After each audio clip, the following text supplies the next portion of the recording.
Hello, it's Jonathan Busco here. Welcome back to Err Is Human, Why We Keep Screwing Things Up and What to Do About It.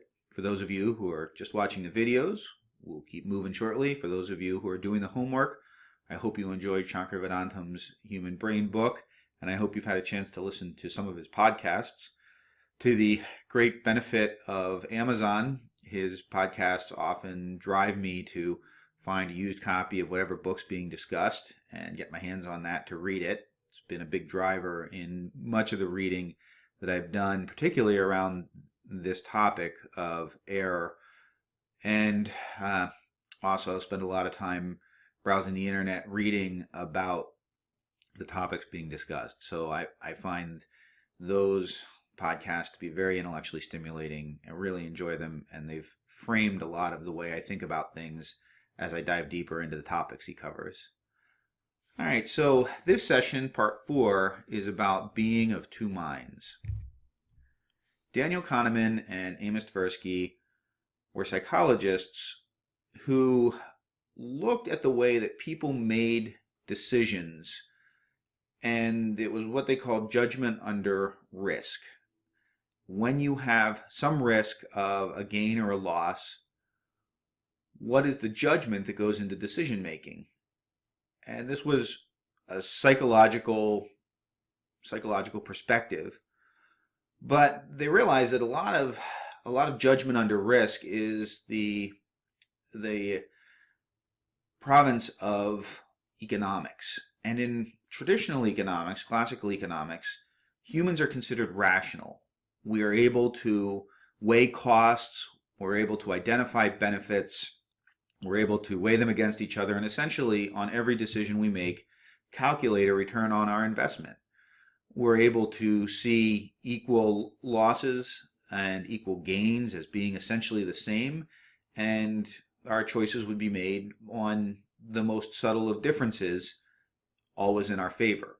And these two basically said to the economists, have you ever actually talked to a real human being? Because that's not what human beings do. And out of that came the concept of behavioral economics, which has spawned a couple of Nobel Prizes at this point.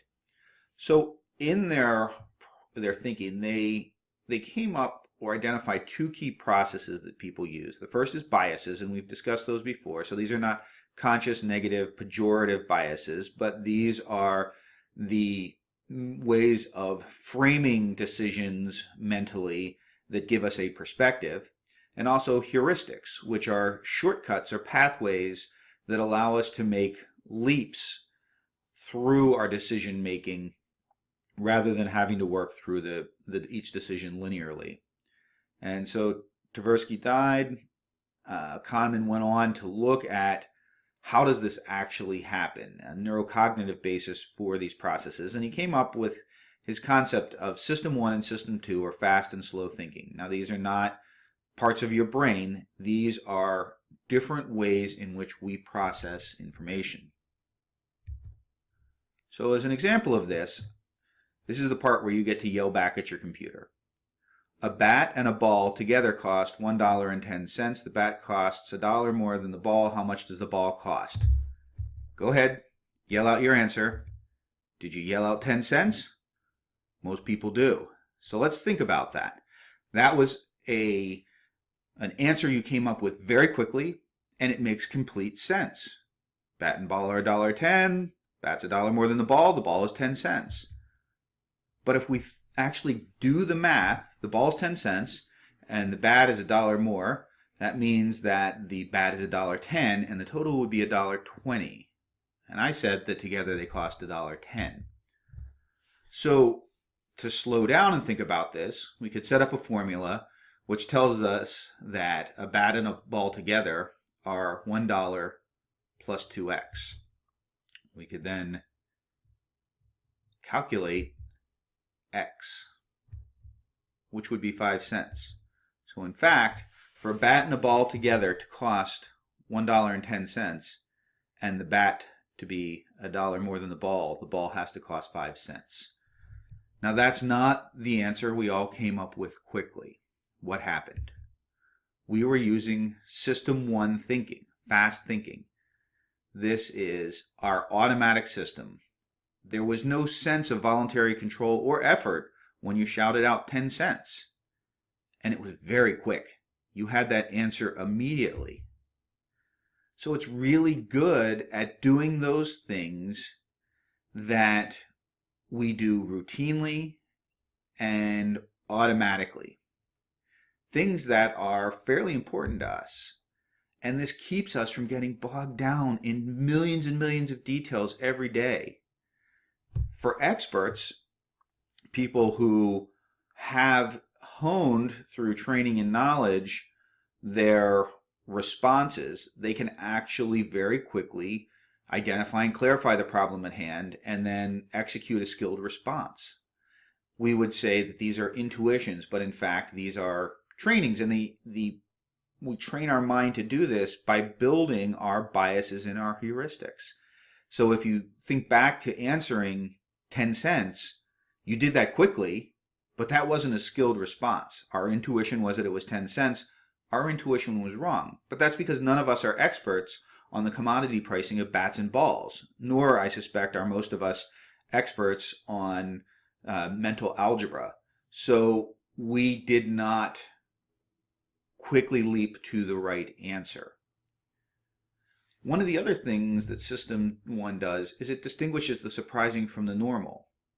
From an evolutionary perspective, that's very useful, to be able to notice immediately when something is different in your environment and respond to it. Now, there's a lot of elements of System 1 that may be strengths or weaknesses. It does a lot of computations, particularly mathematically. It predicts what will come next. And there are a number of mathematical word games that do this, where you've already calculated the answer as you go through a series of questions, and then the final question has a different answer. It turns, but you've already computed the answer in advance. System 1 did this, and you shout out the wrong answer. It's much more sensitive to changes than to states. So people aren't sick or well. People are sicker or are more healthy. And that's good because we can detect these changes, but it's a problem because we may not recognize objectively how sick someone is as we provide medical care to them, because we're thinking in terms of sicker or less sick compared to a baseline state or other states. It also generates a limited set of basic assessments. Now that goes along with the idea that we don't want to get bogged down in a million details. The problem with this is that it only provides you with that limited set. So it provides you with a very limited picture of what's going on very quickly. The greater the quantity, the less sensitive we are to it. System 1 really can't distinguish between a million and a billion all that well in terms of comparing things. And it responds more strongly to losses than gains. And again, from an evolutionary perspective, that makes sense.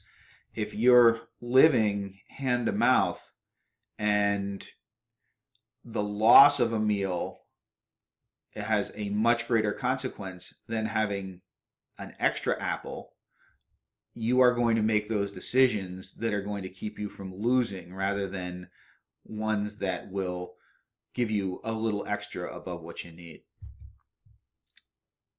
Now, there's some very clear weaknesses in System 1. System 1 doesn't know what it doesn't know. It operates under this idea that what you see is all there is. That's that limited basic set of assessments. So it doesn't go looking for other options. It just sees what's there. It's working blindly off these heuristics and the biases. And one of the things that happens is that we end up substituting one question for another and don't realize it. It's very, very hard to tell if a politician would be a good leader. Leadership skills are not something that we are able to easily assess. So instead, our mind says, well, would this be a fun person to have dinner with? Would I enjoy that conversation? We say, yeah. And so we start with the question of, would this person be a good leader? And we end with the answer, yes, I think this person would be a good leader. But what your mind did, what System 1 did, was it substituted that very hard question with a more easy to answer question without you even realizing it. And it also takes the path of least resistance, what's called cognitive ease, and then we get an emotional response that makes us feel like, oh, wow, I feel good about that decision. Not because it was the best decision necessarily, but because it was the easiest decision. It gave us the easiest path. And we don't realize it. So we think that we feel good about the decision because it was the right decision, when in fact we feel good about the decision because it let us take the path of least resistance. There are a number of other things that System 1 does that, from an evolutionary perspective, are probably really quite useful when you're living in a hand-to-mouth, high-threat environment, but are less useful in an environment where we need to think more deeply. It's biased to believe and confirm, for example. So it leads us to accept what we're told and then confirm what we're told through a number of different ways of responding to our cues. So think about the confirmation bias we talked about. And it tends to frame decisions and problems very narrowly and without thinking about other impacts, other problems, how they would influence each other. So a lot of things that set us up to make errors. Now, System 2 is our active reasoning system. So remember when we talked about bias and bias being unreasoned, not unreasonable, but not reasoned. We don't use reason when we're using biases to set our mental framework. Well, System 2 does just that. It uses reason. And for that reason, it's not automatic. So it actually, when you are using System 2, these are the times when you feel like you're thinking about things, you're concentrating on them, and you are making a direct, deliberate choice, as opposed to the automatic reflex of, what's 2 times 2?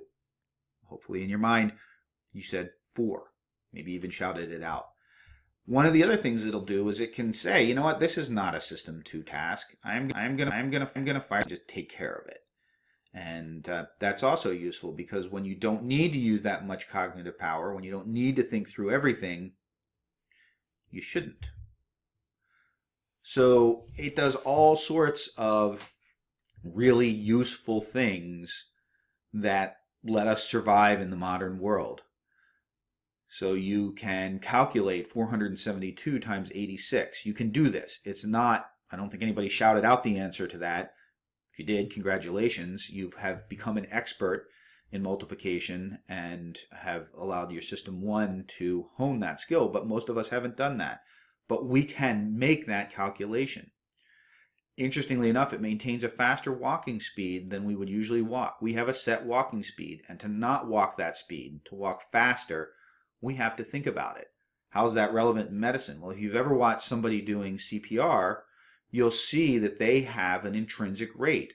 And if it's not between 100 and 120, it is effortful to stay between those, to stay in that rate range. And that's, in fact, why some of these cues or singing songs for CPR are very useful, because they are a conscious way of changing a baseline System 1 physical action. So there are some things about System 2 that are very strong and that we need to be able to use in our lives. We can work through very complex problems, and that's important because life has some simple problems and it has some complex problems, particularly in management and particularly in medicine, and particularly in interpersonal relationships. It also identifies the errors in System 1 thinking. When we went back and calculated the price of a ball, we could see that we were wrong. But for those of you who shouted out 10 cents, if I'd have just flipped to the next slide, you never would have realized you made an error. So the problem has to reach system 2 for us to be able to identify our errors. And system 2 is lazy. System 2 does not go looking for work. It's only when we consciously engage it that it does its job and does it well. It also requires very focused concentration on the task at hand. So try to make a left turn through traffic, calculate that figure there in your head, and you'll be calling your insurance company. We can't do both of those things at the same time. We talk about multitasking. Multitasking isn't real. What happens in our brain is that we start with a problem, we bring it up to our consciousness and work on it, and then we push it back down and we bring another problem up and work on it. So multitasking or supertasking is our ability to rapidly switch between tasks, not our ability to do multiple tasks at a time. And if you want to feel truly humbled, go to supertasker.org and actually try to see how good a job you are at quote-unquote multitasking.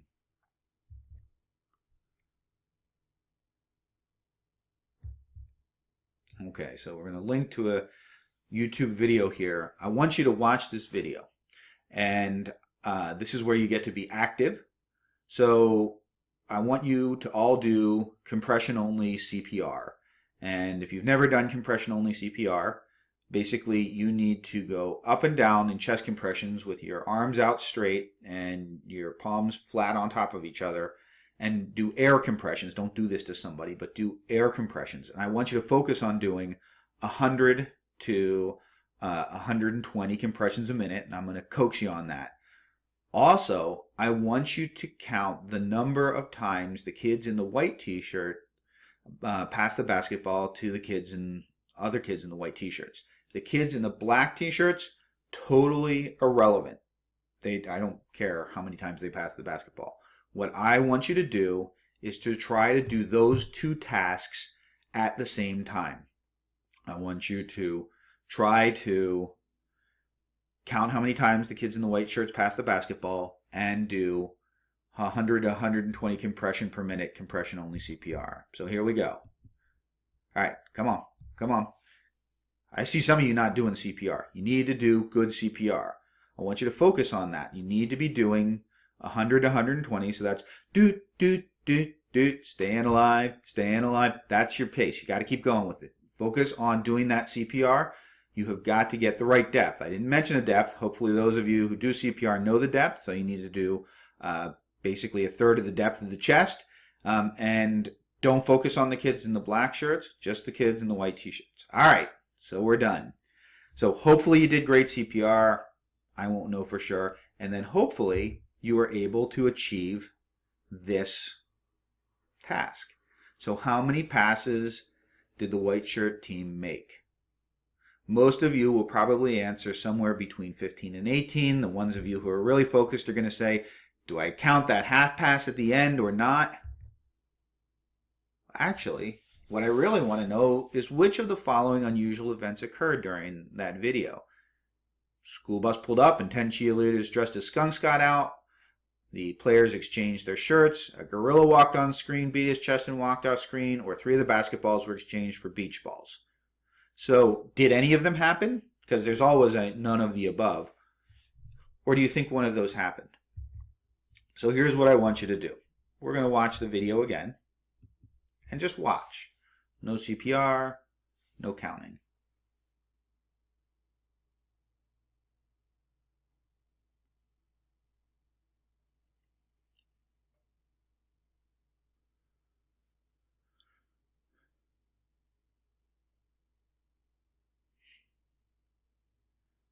And this is about the time when I'm doing this lecture in person that a lot of people start to laugh. No point in watching the rest there, but what happened? You were concentrating on the task at hand. In fact, 2 tasks at hand, both of which required system 2 engagement. And you developed what's called inattentional blindness. This happens during cardiac arrest and other very high stress events all the time. We get so focused on our task at hand that we miss the gorilla in the room. So if you think that this happens just in videos that are out there to test your skills of observation, we know that this sort of inattentional blindness also happens in the real world. Radiology is one of the areas in medicine where error rates are particularly high, and they relate to any of the number of factors we're talking about. But studies have shown that radiologists will miss somewhere between 10% and 30% of the pathology on a given study, and that's even at times in the cases when they are told to look for a specific finding. So chest x-ray is ordered, evaluate for nodules, and the radiologist can still miss the nodules. And that's because of the limits that we're talking about. They're not bad people. They're not bad at their jobs. Human beings are just not perfectly suited for that type of work. So there's a study with this fun title, and it was a study of experienced, well-trained radiologists reading CAT scans looking for lung nodules. And so they were given a series of cuts of the CAT scan, and you see one of the cuts right down there. And the study was very well done. It actually tracked where on the screen the radiologist's eyes were looking. And what they found was that the radiologists could see a good number of the nodules. But if you look closely at this CAT scan cut, in what would be the patient's left anterior chest, so from your perspective, if you've never looked at a CAT scan before, that's to your right, and in the front, there is actually a small gorilla. And most radiologists missed it. They were so focused on their task at hand using System 2, hopefully. Some would also use System 1. It's an expert way of doing things, but most of them were using System 2 because they'd been given a very specific task at hand. And due to this sustained and intentional blindness, they missed a gorilla in the lung. Now, one of the other problems with System 1 and System 2 is that System 2 is so automatic that even when we realize that System 1 is wrong and we acquire new knowledge, we won't necessarily believe what we know. And so despite System 2 knowing, hey, this is wrong, System 1 will say, yeah, but you know what? It's not. We know it's not. Whatever new knowledge, I don't care if something was proved, it's clear to me, and this is using biases and heuristics, that in fact, I'm right. And so that tension is continuous. We can't get rid of it, and we'll find ourselves sometimes making the same errors again and again. System 1 errors that System 2 could have managed effectively. So, what's your homework this time? I want you to read Kahneman's Thinking Fast and Slow, and then I want you to identify situations in your life in which you can think about what's happened in the past, history being a good lesson teacher, and think about situations that you encounter on a daily basis where you're likely to be misled by System 1. Going back to the start of all of this, for me, one of those would be thinking about assessing patients with headaches in the context of lumbar punctures. And I want you to devise a plan for how, when you encounter that situation, you will recognize that situation, you will build an automatic recognition of the fact that automatic responses are something that could create risk, and figure out how you're going to pass those situations, that work, onto System 2 so that you can be thoughtful and deliberate. And then also read Chabris and Simon's The Invisible Gorilla, How Our Intuitions Deceive Us, which again fall in the context of what we're talking about with System 1 and System 2 thinking and everything else in this discussion on error. So thank you for your time, and I will see you in part 5.